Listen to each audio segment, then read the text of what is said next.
Hello, and welcome to my podcast, Why the Book Wins, where I compare books with their movie adaptations, and through these discussions, you will learn why the majority of the time, the book wins.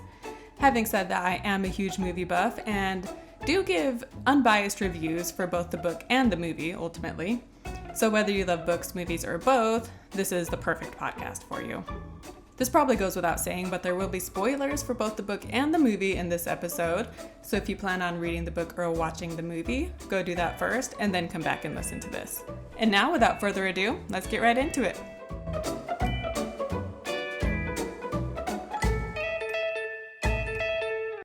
Hi, thanks for listening to this episode. My name is Laura, and I am here to talk about Gone Girl by Gillian Flynn, published in 2012. And the movie Gone Girl is directed by David Fincher and was released in 2014. So this book and movie are so polarizing. At least the book is. The movie, I don't know if the movie is necessarily, but the book definitely, people either love it or hate it, primarily due to the ending. With the ending, they either love it or hate it. And I kind of love books and movies that have such strong opinions, that oppose each other. After listening to this podcast episode, I would love to hear what your thoughts are on the book and movie and whether or not you agree with my views on it. And so a brief synopsis for those who do not know. We have Amy, who discovers that her husband is cheating on her. Their marriage of 4 years was kind of rocky, and the fact that he is cheating just pushes Amy over the edge. For the next year, Nick continues the affair and continues lying to Amy, well, Amy slowly plans her revenge. On the 5th anniversary, Amy goes missing, and all evidence points to Nick having murdered her. But of course, Amy is alive and well this whole time, and Nick finds out she's alive, and so he figures out a way to get her to show herself again. He kind of manipulates her by going on these public interviews, which he knows she will watch, and so he says things that he knows will bring her back. So when she does reappear, Nick is of course in the clear because obviously he didn't kill her. And despite everything, all this drama between the two of them, they stay together in this toxic relationship, which that phrase is used so much, toxic relationship. So I don't like using that term, but it definitely fits with Nick and Amy's relationship. Also, many people will say that Amy is a sociopath, but this actually isn't accurate because she would be considered a psychopath based on what I have read and watched. So the two have similarities, but a sociopath doesn't have the patience or discipline to follow through with such an elaborate plan that takes so long to execute. She was working on this for over a year. Also, I thought an interesting distinction between a male psychopath and a female psychopath is that male psychopaths want to be feared and female psychopaths want to be adored. And that is definitely what Amy gets in the end. She doesn't care that Nick doesn't love her. She just wants him to do what she wants and to give the right appearance on the outside and to adore her in the sense that he'll do what she says.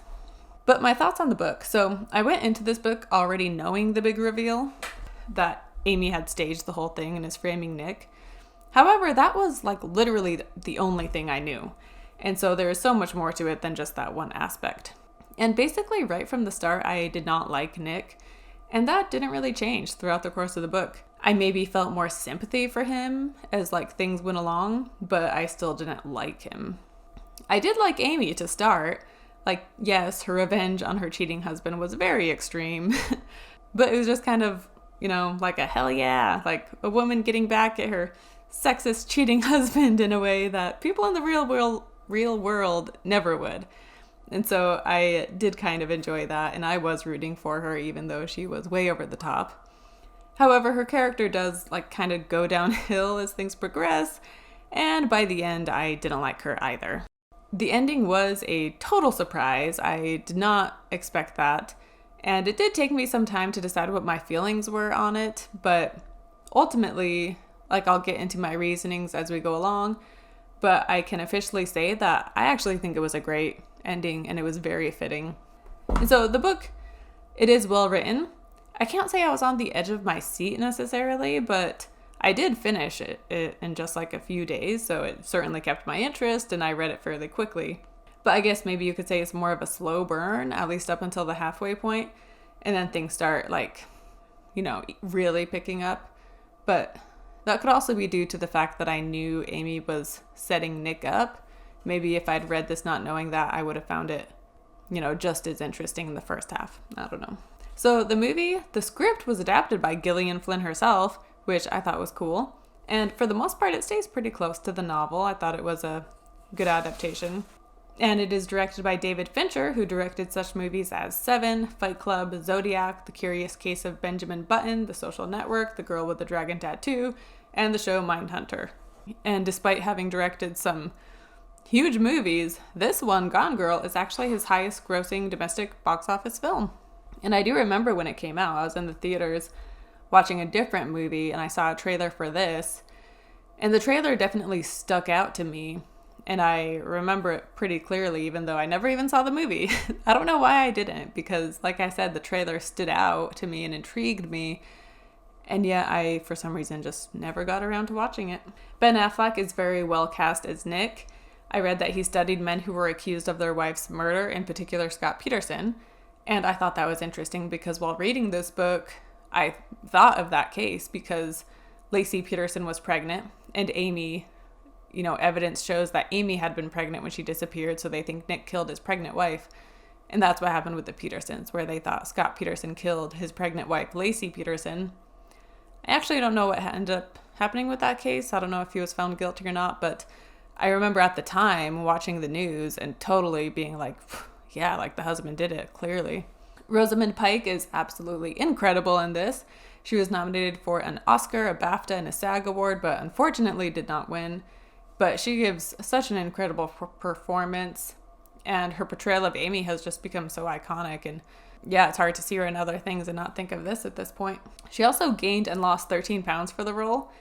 Amy starts out thin and then gains weight when she's incognito, and Pike also gained the weight, though I think they also added padding to her stomach. So I thought that was pretty impressive.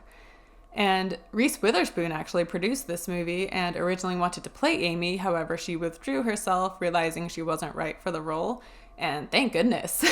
I love Reese Witherspoon, but let's be honest, she would not have been able to pull off the role of Amy. Then we have Carrie Coon, who is amazing as Go, Nick's twin sister. She is one of the few likable characters, and she often reflects the readers/audience's feelings. Coon's performance at the end was also just so powerful and heartbreaking. And then we have Neil Patrick Harris, who plays Desi. Now, I didn't picture Desi looking like Neil Patrick Harris, but as far as his acting goes, I thought he was great, so no complaints. So on to the book and movie. I will start with Amy. So like I said, even though Amy is a psychopath, I was rooting for her up until part 3 of the book. So the book is divided into 3 sections, and in the first section, we're reading Amy's fake diary, and when we think she's disappeared, and it's her diary from the past. Like I said, I knew she was still alive and she was setting Nick up, and so all through this section I was on her side and just reading about her and Nick's relationship. Even though I knew she was setting him up, I was still rooting for her. And then when the reveal takes place, I was still on her side and I felt little sympathy for Nick. However, in the end, she was just so insane, and it got to the point where I wasn't really rooting for her at all. Especially the fact that she is bringing a child into this terrible relationship, just to use as a pawn in her game with Nick.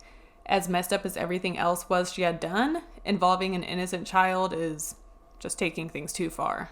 In the book and movie, Amy says her bit about the cool girl, and how that's the kind of girl she was pretending to be when she met Nick. So she goes on to say how so many women do this and pretend to be the ideal woman that men want.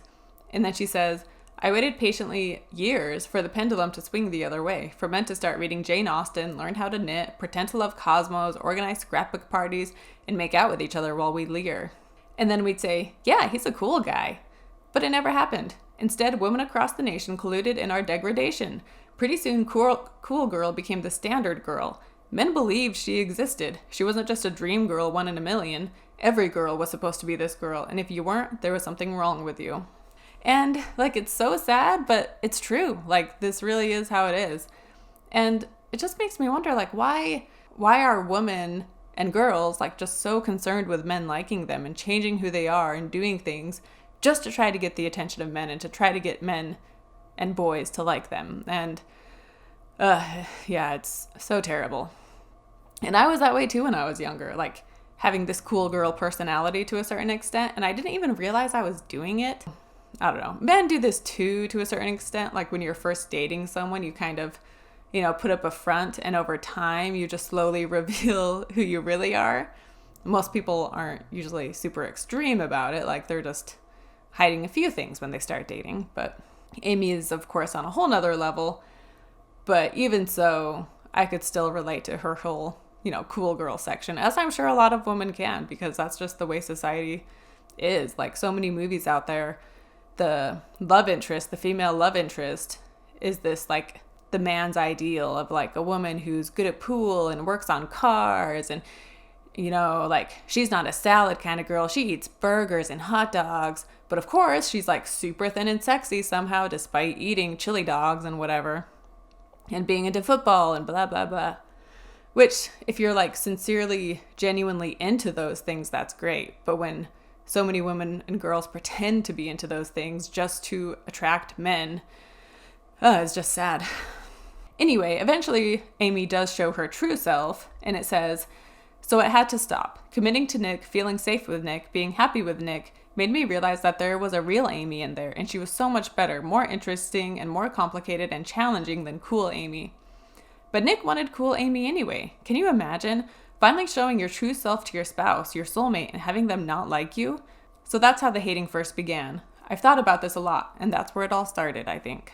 So the cool girl thing can't last forever. Whether you're a psychopath or not, you get to the point where you just have to be your true self. And because Nick basically sucks, it's no surprise that he didn't like the real Amy, and he just wanted her to be this one-dimensional cool girl. And then another line Amy says that I liked was, "I was told love should be unconditional. That's the rule, everyone says so. But if love has no boundaries, no limits, no conditions, why should anyone try to do the right thing ever?" And I thought that was kind of a good point because, I believe in having boundaries with any relationship, but I also believe in being forgiving and kind. But, it gets to the point where if someone is mistreating you, you shouldn't just keep loving them unconditionally. So on to Nick. Like I said, from the start of the book, I disliked Nick. And then, going into this book, I didn't know he was having an affair. So when the affair is revealed, I really didn't like him. When he finds out the truth about Amy, he says something about how, no wonder I got in an affair because I could sense that I was married to a soulless woman. Something along those lines. And that is such BS. He's not a good guy, and he's just so self-centered and inconsiderate, and he's passive-aggressive, and he resents Amy and her money, and he takes her for granted. He got in an affair with someone significantly younger because Andy, the woman he gets in an affair with, is still in her own, cool girl phase, and is caught up with this older man who seems so interesting. Go, Nick's sister, I believe, says something about, how dumb he is because eventually Andy is going to mature and she will no longer be so smitten with him and see him, she'll finally see him for what he is at some point down the road. And then what? He's just gonna move on from her to a new, young, naive woman. And then with Andy, in the book, she was less annoying, but also more annoying. We see more of her, so she's more well-rounded. So in some ways, she's less annoying. But then there's also just some really annoying scenes with her. And we just learn more about their relationship. And there's, at one point, they're talking, and he says something about the two of them. And she says, "When you talk about it like that, it makes the relationship seem sleazy." And, seriously? You're having sex with a married man. It is sleazy. You are sleazy. He is sleazy. So stop being in denial. Jeez. And then the movie leaves out a lot of backstory with Nick. And so this causes him to be more likable in the movie. And I was annoyed by this because it made Amy much more the villain, and the audience was left to feel, much more sympathy for Nick and to be on his side, which I wasn't a fan of. The movie also leaves out the storyline with his father. So in the movie, we do see him at the police station and hear about how his dad was never around, but we don't learn how Nick was so worried about becoming the woman-hating man his father was. There's a part in the book where he says all women are terrible, and he makes no exception, not even for Go. And then at one point, he almost strangles Amy. However, he stops when he realizes that by doing so, he would become what was worst in himself. And his father is also always showing up in the book on his doorstep and stressing Nick out. And then we have his mom, on the other hand, who just babied Nick and didn't expect much from him, which explains why he stopped trying in their marriage, because he was used to being loved unconditionally by his mom and just not having to do anything, and the person just loves you anyway and puts up with it. He doesn't even spend much time with his mom, which was the whole reason they even went back to Missouri. Like, Amy spends more time with him than he does. Amy spends more time with his mom than Nick does. As the story goes along, though, he does acknowledge the role he played in their relationship and Amy's insanity. And it reads, "Just as Amy took credit for making me my best self, I had to take the blame for bringing the madness in Amy to bloom." And then in the movie, Nick shows Go a shoebox he has full of different things that represent various things Amy has done that he resents. And Go calls it a hate box. And Nick says, "Well, maybe I hate her." And I thought this was a good way for the movie to show all the negative feelings Nick has for Amy. In the book, we're in his head like the whole time. And so we learn a lot about his annoyances with her. But the movie can't do it, can't like go in his head that way. And so I thought the shoebox was a good representation for that. And the book has a line which reads, "I was a callow boy and then a man, good and bad. Now at last I'm the hero. I am the one to root for in this never-ending war story of our marriage." And then the movie has a kind of similar line where he is talking about the public and the audience watching the movie, saying, "They liked me, then they hate me, now they love me." So in both book and movie, we're kind of taken on a bit of a ride as to how we feel about Nick.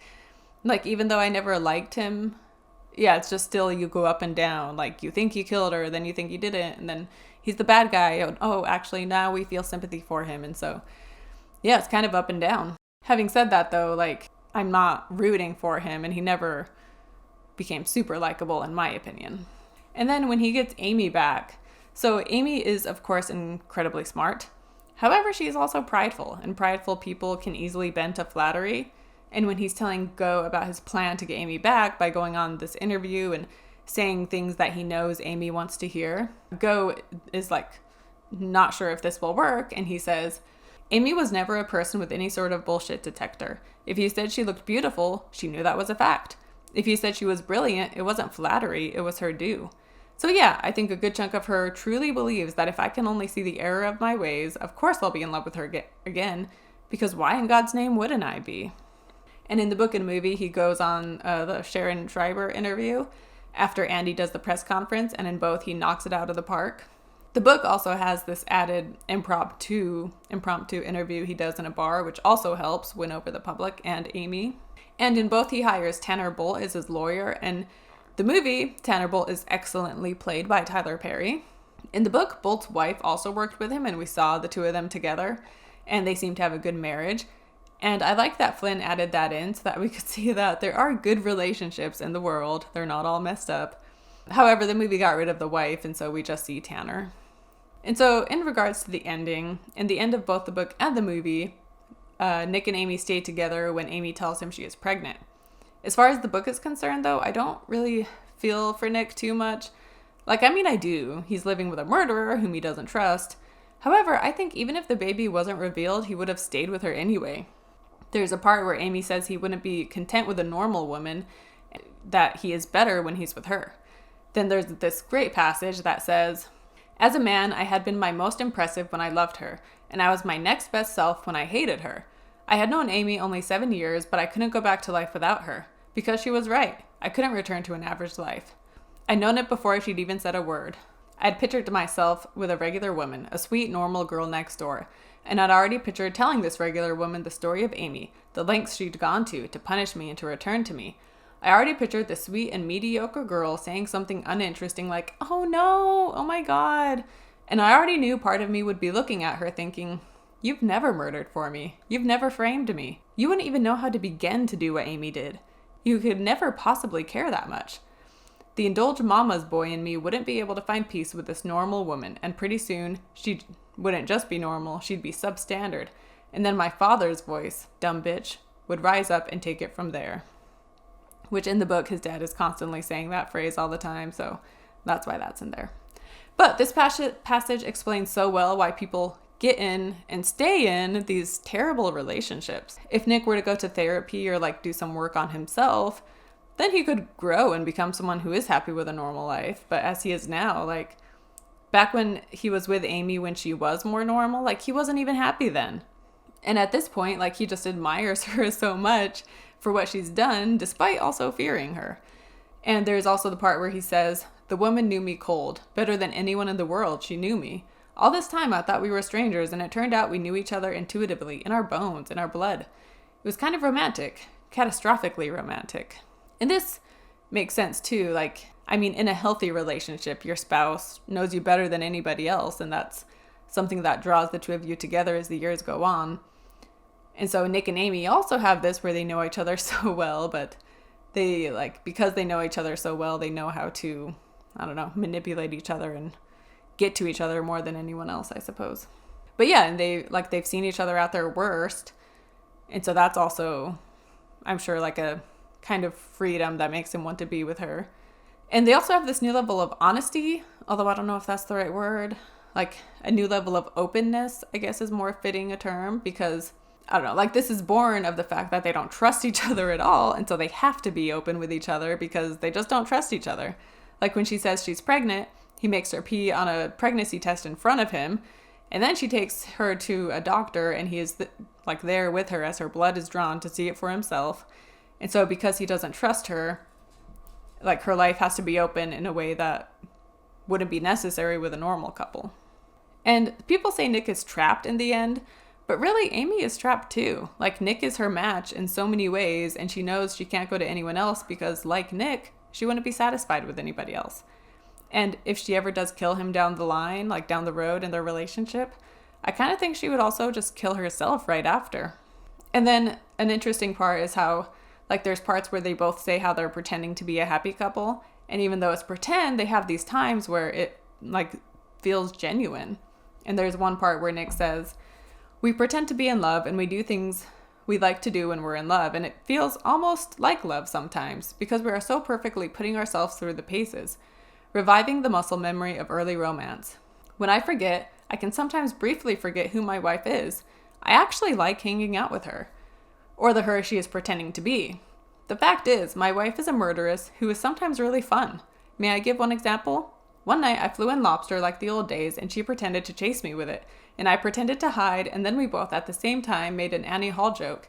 And it was so perfect, so the way it was supposed to be, that I had to leave the room for a second.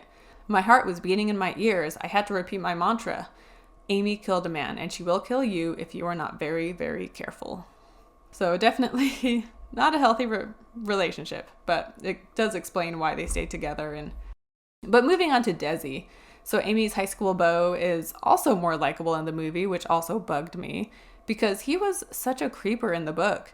He is a great example of the self-proclaimed good guy who are actually just as sexist, but they're just in denial about it. When Amy asks him for money when they first meet, it reads, so Amy is saying, "No, I should be on my own for now. Can I just have a little cash from you?" What if I say no? Then I'll know your offer to help me isn't genuine, that you're like Nick and you just want to control me however you can get it. Desi was silent, swallowing his drink with a tight jaw. "That's a rather monstrous thing to say. It's a rather monstrous way to act." "I'm not acting that way," he said. "I'm worried about you." So, yeah, he's just... ugh, he's the worst. And he literally traps her, and when she later asks for money just in case, he, acts like he's being so kind by giving her $40. And the movie also leaves out the fact that he had a bedroom painted her favorite color and a greenhouse room filled with her favorite flower, which, by the way, Desi is, super duper rich. Yeah, it's funny because the room is painted her favorite color, and then he has her favorite flower, but it's her favorites from when she was in high school. So he still thinks of her as she was 20 years ago when she was in high school. And just in the world of fiction thrillers, the fact that she kills him, it didn't bother me at all. Not that he deserved it, of course, but I just didn't like him, and so I wasn't broken up by the fact that he died. And by the way, in the movie, we see her kill him, but in the book, we are just told about it after the fact, and she was a bit nicer about it in the book because she gives him sleeping pills first so that he's asleep when it happens. But yeah, in the movie, he's not likable, but he's not as bad as he was in the book. And yeah, the scenes at his place are just crazy. There's a scene weeks before she escapes where she's laying the groundwork for the video cameras, making it seem like he had raped her. And yeah, it's intense. And then later when she kills him, it's super intense and pretty graphic. In the book, she says when Desi kidnapped her, like, because she tells the police that Desi kidnapped her and kept her in his trunk, the police officer Boney checks the trunk to like find evidence because she thinks Amy is lying and she doesn't think they'll find any evidence in the trunk. But they end up finding some of Amy's DNA because Amy had gotten in the trunk and rolled around in it. And so she just literally thinks of everything. And I thought the movie showed this really well too, just how meticulous she was and how careful she was. And then another change with Desi in the book is that Amy tells her parents, well, they mentioned this in the movie too, but Amy tells her parents and Nick that when she broke up with him, he broke into her room and he got naked in her bed and tried to overdose on pills, which is of course a lie. And then also when Amy's dad is talking about Desi, he says how strange he was and he seemed controlling over Amy.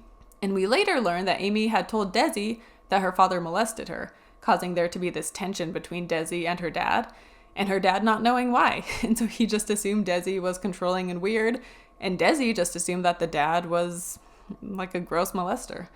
And so this is just yet another example of how Amy was manipulating and lying and controlling people with these lies. And then just to mention her time in the Ozarks briefly. So when she's in hiding, she stays at this cheap hotel in the Ozarks where she is eventually robbed, and that is what leads her to reach out to Desi for help.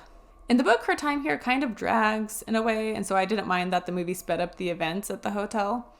And also in the book, Amy starts the conversation with the other woman who eventually robs her, whereas in the movie, the other woman is kind of the one who's being pushy and wanting to talk. So I thought that was an interesting change. And also, I wanted to talk about the police officer Boney briefly. So I liked her in both the book and the movie. Her partner Gilpin, like, he had a bigger role in the book for sure, because in the movie, he's just kind of there. But the movie has this great scene when Amy comes back from Desi's and they're like getting her to tell her story, and it's this room full of cops and all of them are men except for Boney. And the men are all just buying everything Amy is saying. Boney, though, she tries interrupting to get more clarification because she isn't falling for it. And so it just shows how a woman can easily manipulate men in that way when like they play the beautiful damsel in distress, and Amy is of course very believable. But Boney, because like she's another woman, she sees through it. And then with the treasure hunt in both the book and the movie, I really liked the treasure hunt aspect of both. There were a few more clues in the book and it was drawn out a bit more, but the movie still, it was really well done in the movie as well. And in the movie, he's talking about a past clue he couldn't solve, and it was something about when Amy has a cold. But in the book, though, this clue was about when Nick had a cold. And so I thought this was worth mentioning because it once again is something that is done in the movie to make you like Nick more, because it makes it seem like all the clues are all about Amy. Whereas in the book, like the clues were about both of them. But Nick just doesn't pay attention to these details, or he just doesn't care. And so he's bad at solving the clues. And also in the book, the first two clues also have like these very loving notes from Amy. And so this makes him start to like, I don't know, feel all moony about her all over again. And the movie leaves out these love notes. So in the movie, at the end, there is talk of a book deal mentioned. And in the book, they talk specifically about how Amy has a book deal. And she's writing a book about the whole ordeal. And she titles it Amazing. Her parents have the Amazing Amy books, which is why she chose to title her book just Amazing. The book also mentions how her parents' book sales have skyrocketed since Amy's kidnapping and the whole story, and how they too are writing a new Amazing Amy book about the whole ordeal. And once Amy is returned, they don't even spend time with her. They just like rush back to New York. There are two more characters that you learn more about in the book and you also dislike more than you did in the movie. The movie talks about the Amazing Amy books, and they're at the book party and Amy tells Nick how messed up the books are and how they made her feel so inferior. But the book, of course, just goes into this even more. And also at that party in the movie, they're at a party for the Amazing Amy book, and that's when Nick comes in and proposes to her. But this did not happen in the book. We don't see how he proposes. And she did go to this Amazing Amy party, but he wasn't even in contact with her at the time. So she just has to be at this party, which she doesn't want to be at, and it's very degrading, and she just has to deal with it. Which, when they meet like in January, and then she doesn't see him again until like they randomly run into each other in September, and he tells her that he had lost her number. But once they run into each other again, they start dating seriously. And also, upon Amy's return, Nick also starts to write his own book about what really happened.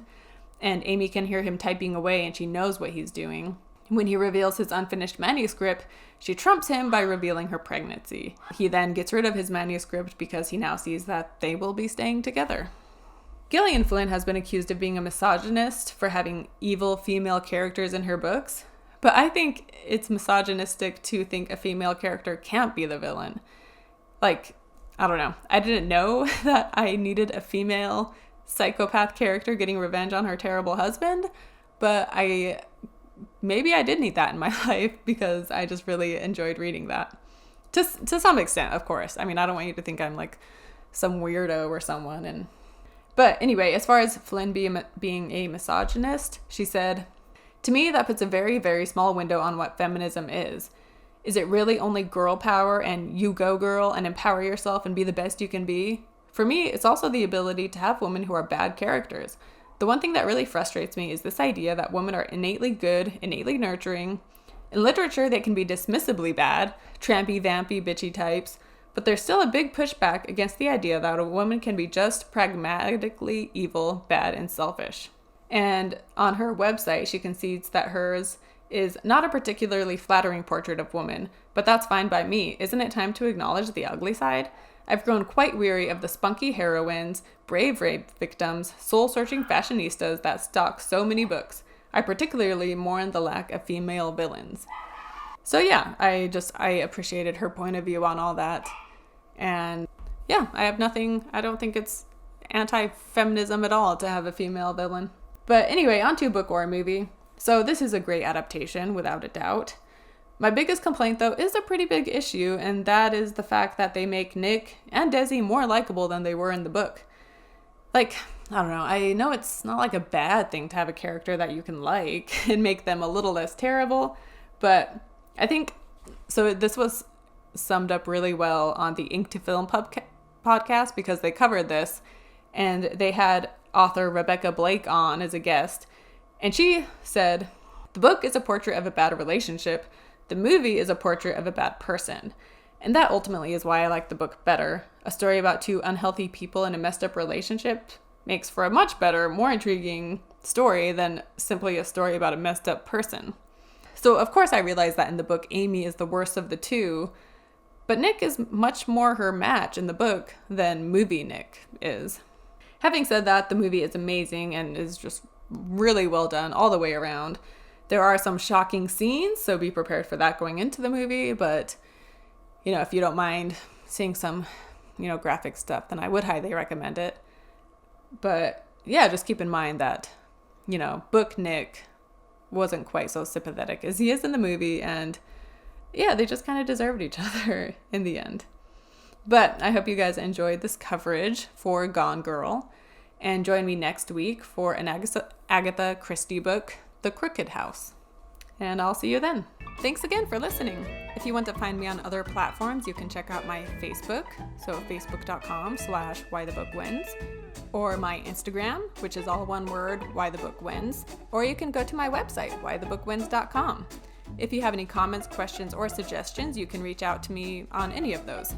I also have a Buy Me a Coffee account where you can show your support by donating a couple bucks to the podcast. So that's buymeacoffee.com/whythebookwins. But the fact that you are simply listening to the podcast means a lot to me, and I really appreciate it. And don't forget to subscribe and follow and tune in next Wednesday for the latest episode of Why the Book Wins.